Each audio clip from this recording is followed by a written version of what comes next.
Hello, and welcome to another edition of CFUV's Climate Jam, a series on solutions to climate change.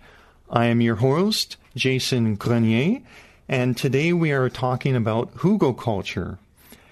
At some point in our history, British Columbians decided to stop growing fruits and vegetables and rely on other countries to produce our food. When you sit down to a meal in North America, the average mouthful has traveled 1,500 miles before it reaches you, dumping carbon all the way. Unless it has been grown organically, it has also dumped nitrous oxide emissions. A good climate action plan involves North Americans being responsible with the land we live on. When it comes to our yards, instead of growing grass, which consumes fresh water to grow, gasoline to cut, and has very little benefit on our lives, it would be more responsible to use our yards to grow our own food. In Surrey, BC, Dr. Cindy Quach and her family is doing just that. However, they are receiving flack from a few neighbors and the city of Surrey for their garden. Dr. Cindy Quach is a naturopathic doctor with degrees in biochemistry and nutrition and a doctorate in naturopathic medicine. Dr. Quach, thank you for joining us today. Good morning, Jason. Your garden is a hugelkultur garden. Could you explain what that is and its benefits? Hugelkultur is one of the methods of permaculture, and it is a way of burying organic matter into rows, and then we grow on these beds on all sides and along the top. So it's a really wonderful way of sustainable food gardening. And you mentioned that one of the benefits is that it can suppress certain types of weeds that are harmful to children? Yes, it does. It suppresses weeds by mulching. There's other advantages, too, in that there's no watering required. There's less bending because the beds are raised.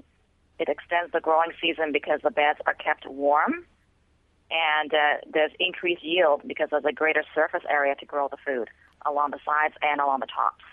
And when you say the beds are raised, I understand that's because you put the wood underneath the soil and it's kind of like a little mountain. Is that right? Yes, we bury organic materials such as logs, tree branches, leaves, and then put the growing medium over top to form these raised garden beds. So hugelkultur means hill, really means hill. So they're little hills, and they're about waist high. And I understand within about 3 months or so, you get a nice flourishing garden. Yes. Yeah. Within 3 months, you'll have full-grown greenery all around. It's the method that my husband and I have chosen to eradicate toxic hogweed on the property and put a raised garden bed over top. Now, could you talk about the bylaw infraction that you received from the city of Surrey and give us a timeline of the events that took place leading up to where you are now? Well, my husband and I moved to this rental home in December, and at that time we did not see any hogweed because the winter had came and all of it had died down. But in the spring, over 200 hogweed plants had reemerged on the north side of the property, and it covered about 10 to 15% of this 1 acre lot. And after speaking to our landlord, we learned that he had already tried in past years to inject the hogweed with a herbicide, but that failed. So we discussed with him our hugelkultur permaculture method to get rid of this weed. And so that's what happened. So we had some contractors come and mow down the area, so cut it down, the hogweed down to the ground, and then we had some landscaping companies come in and donate wood chips. So we had first laid down coconut fiber over the hogweed area, and then buried this area with wood chips as a base layer to suppress the growth of it. And when the neighbors saw that we had trucks coming, instead of asking us what we were doing, they called City Hall to complain about us. And I was told that there were 8 official complaints against us, and that was when the city took action and served us with an order to dismantle our garden or be faced with a $40,000 bill for them to come in and remove our garden at our cost. So that's where we're at right now. Now, what is the actual complaint? The actual complaint, when they initially called in, was odor was one and site was the other one. But that was before the garden was built. That was just initially when materials were delivered. They were delivered in piles. So we had piles of wood chips and a few piles of manure.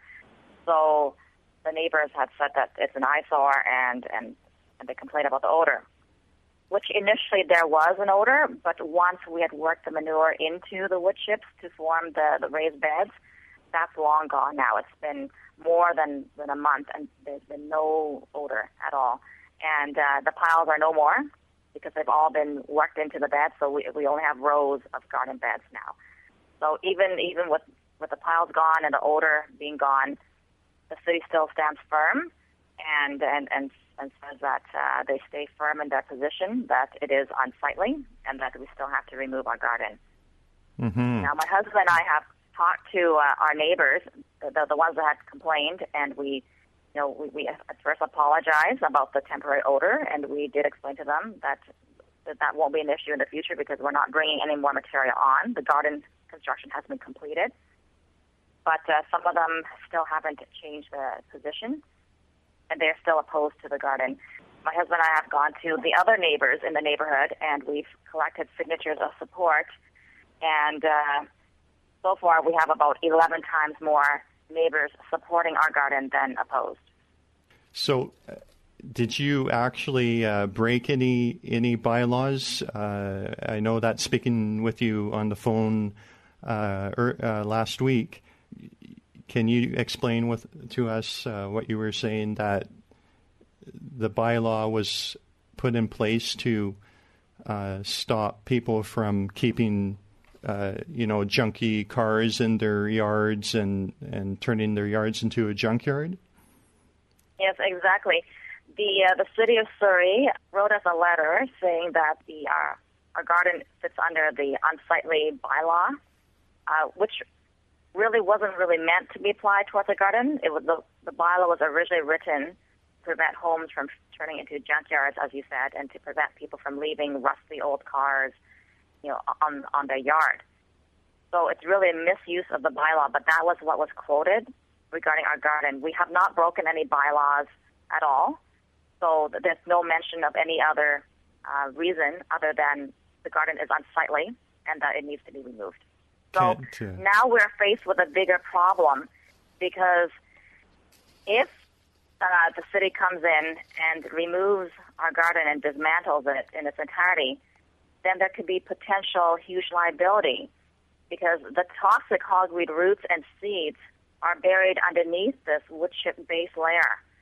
So right now, as it stands, the wood chip is keeping the seeds and the toxic hogweed roots contained and safely buried, so it doesn't regrow or germinate. But if the city comes in with the trucks and machines and crew, that can cause the seeds to go into the air. And I do know that when the seeds get into the air, they can float around for up to 3 days and travel with the wind. And who knows where that can land. It can travel a great distance, and that can go and infect neighbors' yards. And then if it settles, wherever it settles, that's where it's going to germinate. The seeds stay alive for 15 years.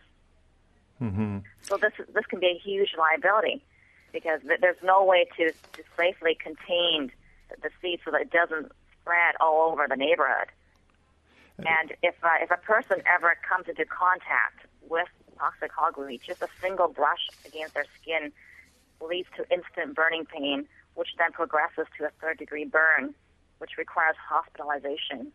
And this burning can recur up to 10 years upon light exposure, leading to major scarring and even blindness if it gets into your eyes. I think that when we're dealing with city officials, it can be frustrating. They don't necessarily base their decisions on maybe what you and I would consider common sense or, research or any sort of education. They're basing their decisions on protocols and laws, whether or not they interpret the laws properly. And I think at this point, when you really feel you're doing the right thing with, growing a garden, I think this is a point where we need to have support. And if there's anyone out there who is willing to support you and your garden, do you have information for us so that they can maybe send a little note to would it be the mayor of Surrey? Yes. We're asking all members of the public to write in to Mayor Watts at Surrey City Hall and tell her to save our garden and to protect the neighborhood from toxic hogweed. You can send an email to dlwatts@surrey.ca. That's DLWATTS@surrey.ca.